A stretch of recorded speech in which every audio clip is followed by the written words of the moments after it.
Assalamualaikum warahmatullahi wabarakatuh. Nama saya Dara Safira Ramadita dari kelas AB 4209. Ingin menjelaskan sebuah materi dari mata kuliah Tata Kelola Telkom University. Week 9, Tata Kelola Perusahaan atau Good Corporate Governance. GCG adalah prinsip untuk mengarahkan dan mengendalikan perusahaan agar mencapai keseimbangan antara kekuatan serta kewenangan perusahaan dalam memberikan pertanggungjawabannya kepada para stakeholders khususnya dan stakeholders pada umumnya. Selanjutnya ada prinsip tata kelola atau TARIF, yaitu meliputi transparan, akuntabilitas, pertanggungjawaban, kemandirian, dan kewajaran. GG, yang pertama memudahkan akses terhadap investasi domestik maupun asing. Yang kedua mendapatkan cost of capital yang lebih murah dengan menerapkan good corporate governance. Yang ketiga memberikan dasar keputusan yang lebih baik untuk meningkatkan kinerja ekonomi perusahaan. Yang keempat meningkatkan keyakinan dan kepercayaan dari stakeholders terhadap perusahaan. Yang kelima mempengaruhi harga saham secara positif. Yang keenam melindungi direksi, komisaris, dewan pengawas dari tuntutan hukum dan melindungi dari intervensi politis serta usaha-usaha campur di luar mekanisme korporasi. Next week 10. Tata kelola dalam administrasi publik dan ilmu politik. Pemikiran tentang pemerintahan telah diperkenalkan ke dalam disiplin ilmu karena adanya pergeseran dalam konteks pemerintahan.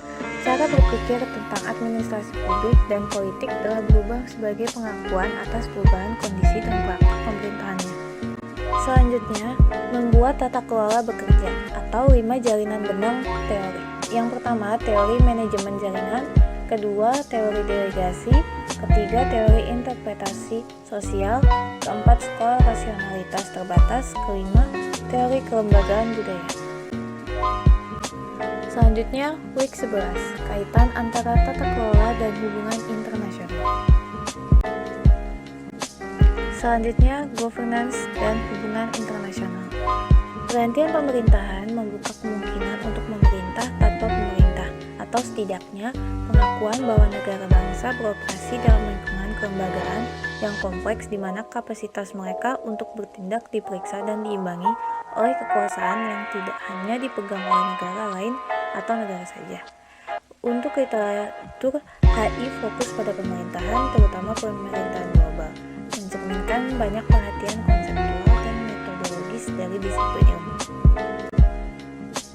Struktur dan institusi tata kelola global.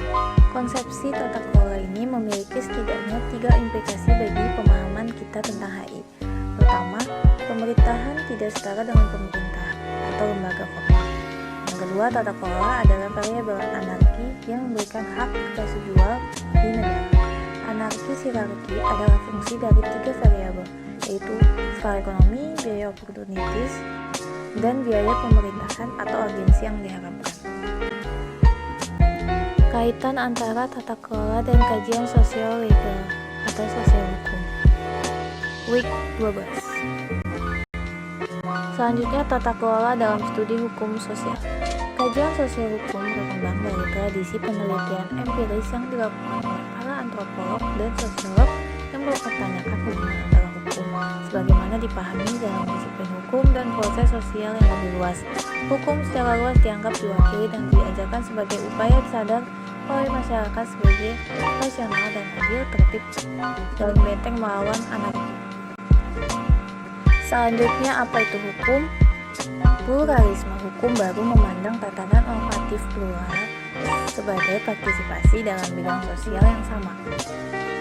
Griffiths lebih jauh membedakan antara pandangan heuristik tentang pluralisme hukum sebagai masalah khusus dari sistem hukum ganda yang diakibatkan oleh penerapan hukum Eropa atas koloni dan pandangan ilmu sosial tentang pluralisme hukum sebagai suatu keadaan empiris di Jakarta. Selanjutnya, respon legal sosial akan good governance. Tata kelola yang baik menyangkut pembagian optimal antara pemerintah, pasar dan masyarakat sipil yang memerlukan perubahan hukum dan administrasi. Menurut Benda Beckman 1994-56. Pada dasarnya, hal tersebut merupakan kendala hukum di Bank Dunia dalam artikel perjanjiannya yang melarang bank untuk mengambil pertimbangan non-ekonomi atau politik. Week 13. Definisi tata kelola perusahaan atau corporate governance. Teori ekonomi tentang corporate governance. Tata kelola perusahaan dari perspektif ekonomi bertumpu pada gagasan Coasian bahwa perusahaan ada sebagai penghubung kontrak berbasis pasar. Pemisahan kepemilikan dan pengendalian menyeratkan bahwa terdapat biaya untuk menulis kontrak ini. Penjelasan berbasis sumber daya tentang corporate governance. Hillman dan Dalziel 2003 mencatat keterbatasan teori keagenan dan berpendapat bahwa dewan direksi berfungsi sebagai katalisator sumber daya untuk organisasi dengan menyediakan tautan ke sumber daya yang diperlukan, misalnya pemberian legitimasi, nasihat dan dewan, tautan ke organisasi lain, dan bantuan dalam memperoleh sumber daya. Week 14. Definisi participatory governance, tata kelola partisipatif. Tata kelola partisipatif atau participatory governance. Tata kelola partisipatif mencakup berbagai praktik yang membingungkan, berasal dari penggunaan yang berbeda, gagasan partisipasi dalam wacana tertentu yang pada gilirannya mempengaruhi konstruksi individu sebagai warga negara, anggota komunitas, penerima manfaat klien, pengguna, dan sebagainya. Next, negara atau masyarakat sipil. Dari mana pemerintahan partisipatif dimulai?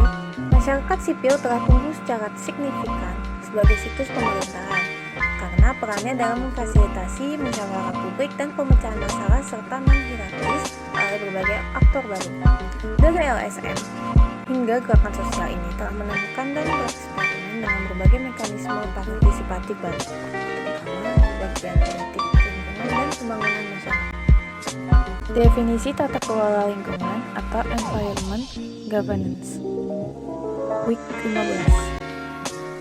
Dalam konteks ini, tata kelola lingkungan global dipahami secara longgar sebagai yang berfokus pada regulasi lingkungan dan aktor yang berdampak pada mereka. Oleh karena itu, fitur yang diperlukan dari tata kelola lingkungan global adalah dengan adanya otoritas tunggal untuk mengarahkan masalah lingkungan atau Greiner Deliberate. Faktanya, sebuah kasus dapat dibuat bahwa lingkungan telah berfungsi sebagai tempat utama dari praktik pemerintahan yang menimbulkan tantangan nyata yang harus dihadapi sebagai disiplin. Yang pertama adalah lingkungan global atau politik global, tata kelola lingkungan global, respon kelembagaan terhadap lingkungan sebagai masalah tindakan kolektif. Sekian, itu saja yang bisa saya sampaikan. Kurang lebihnya mohon maaf. Assalamualaikum warahmatullahi wabarakatuh.